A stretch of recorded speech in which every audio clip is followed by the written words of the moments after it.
बच्चों हम लोगों ने पिछले लेक्चर में ग्लाइकोजेन के बारे में जाना था और आज के लेक्चर में हम लोग जानेंगे गम्स और पैक्टीन्स के बारे में। लेकिन गम्स एंड पैक्टीन्स के बारे में जानने के पहले हम लोग एक क्वेश्चन कर लेते हैं। तो आप लोग अपने कॉपी में क्वेश्चन नोट डाउन करो। Right the structure of cellulose acetate CELLULOSE ACETAT that is obtained after treatment of cellulose with acetic anhydride बच्चों यहाँ पर हम लोग एक टर्म को रिवाइज कर लेते हैं जो कि हम लोगों ने ग्लूकोज में पढ़ा था। जैसे कि ये ग्लूकोज का ओपन चेन स्ट्रक्चर मैं यहाँ पर लिख रहा हूं, ये है ग्लूकोज का ओपन चेन स्ट्रक्चर। ओके बच्चों, आप लोगों को याद ही होगा ये HOH और यहाँ लास्ट में क्या था CH2OH।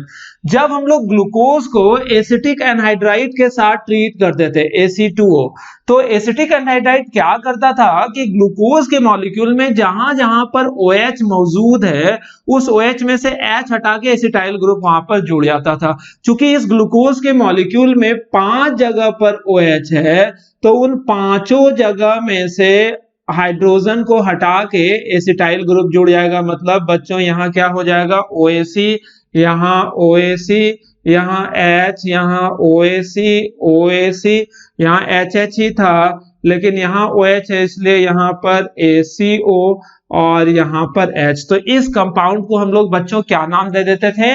This compound is actually pentaacetate. कहने का मतलब ये होता है कि जब हम लोग किसी भी कार्बोहाइड्रेट को एसिटिक एनहाइड्राइड के साथ ट्रीट करते हैं तो उस कार्बोहाइड्रेट में जितने भी अल्कोहलिक ग्रुप मौजूद होते हैं वो अल्कोहलिक ग्रुप रिप्लेस हो जाते हैं क्या चीज से? एसिटाइल ग्रुप से। वही काम हम लोग सेल्यूलोज के साथ भी देख सकते हैं।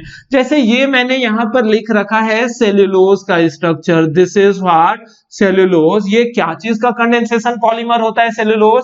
तो cellulose is the condensation polymer of beta D glucose. That's why after condensation of beta D glucose when cellulose is formed then there large number of beta glycosidic linkages are present in this structure. However, this is the structure of cellulose. When this cellulose is treated with acetic anhydride, what will happen students? क्या होगा कि जब हम लोग cellulose को acetic anhydride के साथ treat करेंगे तो जितने भी अल्कोहलिक ग्रुप हैं यानी कि जहां जहां पर आप लोगों को OH नजर आ रहा है बस करना क्या है कि वहां से हाइड्रोजन को रिप्लेस करके एसिटाइल ग्रुप उस जगह पर जोड़ देना, जो कि काफी आसान हो जाएगा। यानी कि ये जो सेलुलोज का स्ट्रक्चर था उस सेलुलोज के स्ट्रक्चर में जहां जहां पर बच्चों हाइड्रोजन है उस जगह पर हम लोग क्या लगा देंगे? Acetyl group. अब कभी कभी पूछा जाता है कि in the structure of cellulose as an average per unit of glucose molecule how many acetyl groups are present? तो आप लोग जवाब दोगे 3, क्योंकि आप लोग गौर से देखो कि एक यूनिट में इतना सब कितना एसिटाइल ग्रुप जुड़ा हुआ है? 1 2 3 है कि नहीं? यहां पर H हटा देना है, AC इधर, AC इधर, AC। मेरे ख्याल से आप लोग आसानी से समझ चुके होंगे इस क्वेश्चन को। और ये क्वेश्चन 2007 IIT में आया हुआ क्वेश्चन है और उसके पहले भी कई बार आया हुआ है अलग अलग तरीकों से। नीट में भी ये पूछा जाता है तो इसलिए ये क्वेश्चन यहाँ पर बताना जरूरी था और बहुत आसान भी था। जानने के बाद आप लोगों को महसूस भी हुआ होगा। अब हम लोग बच्चों आ जाते हैं गम्स और पैक्टीन्स पर कि गम्स एंड पैक्टीन्स होता क्या है। थ्योरेटिकल टर्म में, मामूली सा टर्म में, ध्यान से सुनना, 1 मिनट में याद हो जाएगा। इसमें लिखवाने जैसा कुछ नहीं है। तो प्लीज अब से मैं जो जो बातें आप लोगों को बोल रहा हूं ध्यान से सिर्फ सुन लो, याद अभी के अभी हो जाएगा। ओके स्टूडेंट, गम्स एंड पैक्टीन्स भी एक तरह का पॉलीसेक्राइड है, याद हो गया। गम्स एंड पैक्टीन भी पॉलीसेक्राइड है। हम लोगों ने अभी तक कितने तरह के पॉलीसेक्राइड के बारे में पढ़ा? स्टार्च, सेलुलोज और ग्लाइकोजन। और ये 2 हम लोगों ने अभी ऐड कर दिया गम्स एंड पैक्टीन्स। कुल मिला के हम लोग कितने तरह के पॉलीसेक्राइड को पढ़ लिए बच्चों? 5। लेकिन इस 3 और इस 2 में मेन अंतर क्या है कि ये जो स्टार्च, सेलुलोज और ग्लाइकोजन था वो एक ही तरह के मोनोसेक्राइड से मिलकर बना हुआ था। यानी कि स्टार्च जो है वो सिर्फ अल्फा डी ग्लूकोज से मिलकर बना था, ग्लाइकोजन जो था वो भी सिर्फ अल्फा डी ग्लूकोज से मिलकर बना हुआ था, सेलुलोज जो था वो बीटा डी ग्लूकोज से मिलकर बना हुआ था। यानी कि इस 3 तरह के पॉलीसेक्राइड मोनोसेक्राइड में सिर्फ एक ही तरह का मोनोसेक्राइड मौजूद है। लेकिन अगर हम लोग गम्स एंड पेक्टिन्स की बात करें बच्चों, तो ये दोनों ऐसा पॉलीसेक्राइड है जिसमें एक से अधिक कई तरह के मोनोसेक्राइड का कॉम्बिनेशन यानी कि कंडेंसेशन हुआ होगा। बच्चों अगर हम लोग गम की बात करें तो गम्स का इस्तेमाल मुख्य रूप से फूड इंडस्ट्रीज में होता है। फूड के टेक्सचर के इंप्रूवमेंट के लिए हम लोग इसका इस्तेमाल करते हैं। कई तरह के फूड प्रोडक्ट के थिकनिंग में इसका इस्तेमाल करते हैं। थिकनिंग करने का मतलब उसको गाढ़ा करने के लिए हम लोग इस्तेमाल करते हैं गम्स का। पेक्टिन्स के बारे में हम लोग बच्चों बचपन से पढ़ते चले आ रहे हैं कि फ्रूट्स के पिल्स में यानी कि छिलकों में क्या चीज मौजूद रहता है बच्चों, पेक्टिन्स। जब हम लोग जेली का प्रिपरेशन करते हैं फ्रूट जूस से, तो फ्रूट जूस में ऑलरेडी डिसॉल्व रहता है बहुत सारा पेक्टिन्स, और इवन जेली जब बन जाता है तो जेली का जो सेमी सॉलिड फॉर्म है that is due to presence of pectin in jelly. Okay students, तो ये सारी बातें थी गम्स और पेक्टिन्स को लेकर। तो इन्हीं बातों को हम लोग यहाँ पर कॉपी में नोट डाउन कर लेते हैं। इतना लिखने के बाद आप लोग हेडिंग देके लिखना गम्स एंड पेक्टिन्स, और वहां पर लिखो गम्स पॉइंट करके, gums and pectins are a type of polysaccharide. Gums and pectins are type of polysaccharides. Next point देख लिखना, in such type of polysaccharides, more than one different kind of monosaccharides condense together. More than one different kind of monosaccharides condense together. Next point देके लिखना, gums are used in food industries.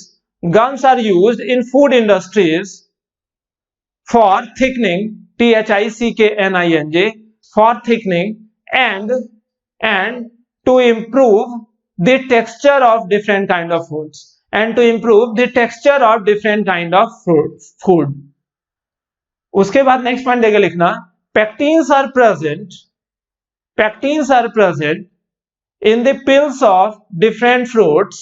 In the peels of different fruits, आप लोग फल तो खाते ही होंगे, तो फलों के छिलकों में भी पेक्टिन्स मौजूद रहता है। तो अगर आप लोगों को पेक्टिन कंज्यूम करना हो तो फलों का छिलका आप लोगों को खाना पड़ेगा। यहाँ कुछ दो चार चीज एबेंडेंट है, जैसे कि ईख का छिलका नहीं खाना है, गन्ना जिसको हम लोग बोलते हैं, नारंगी का छिलका नहीं खाना है। ऐसा नहीं कि जोश में आकर इन चीजों को भी आप लोग खाना शुरू कर दो। नेक्स्ट पॉइंट देके लिखना, fruit juice consist large amount of pectin dissolved in it so that when jelly is prepared from fruit juices, then jelly exists in semi solid form due to presence of pectins in it.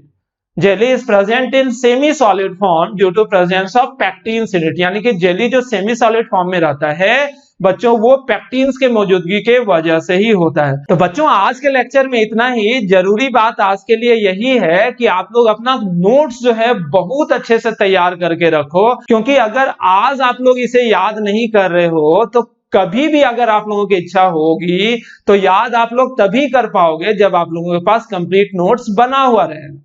अगर आप लोगों के पास notes ही नहीं रहेगा तो क्या आप लोगों को लगता है कि एक चैप्टर को लेके जो 40 घंटा 50 घंटा 60 घंटा का लेक्चर रहता है, क्या 60 घंटा आप लोग बैठ के लेक्चर देख के एक चैप्टर रिवाइज करो? नहीं, ऐसा नहीं हो सकता है। तो उचित होगा कि साथ ही साथ जो अभी आप लोग अपना समय इन्वेस्ट कर रहे हो, कॉपी भी नोट डाउन करते चले जाओ। नेक्स्ट बात कि आज जो है कंप्लीट हो गया पॉलीसेकेराइड। बस अगले लेक्चर में हम लोग पॉलीसेकेराइड्स के यूजेस और एप्लीकेशन के बारे में देख लेंगे, लेकिन आज मिला जुला के कंप्लीट हो चुका है पॉलीसेकेराइड, यानी कि पूरा का पूरा कार्बोहाइड्रेट ही कंप्लीट हो गया है। तो अपकमिंग संडे को जो टेस्ट होने जा रहा है उसमें 15 क्वेश्चंस जो है बायोमोलिक्यूल चैप्टर के कार्बोहाइड्रेट टॉपिक से रहेगा। तो बच्चों कॉपी को अच्छे से याद कर लो और इससे संबंधित जितने भी क्वेश्चंस ऑब्जेक्टिव फॉर्म में आप लोगों के पास जो कोई भी बुक अभी उपलब्ध है उस बुक से सारे के सारे क्वेश्चंस भी कर लो। Okay students.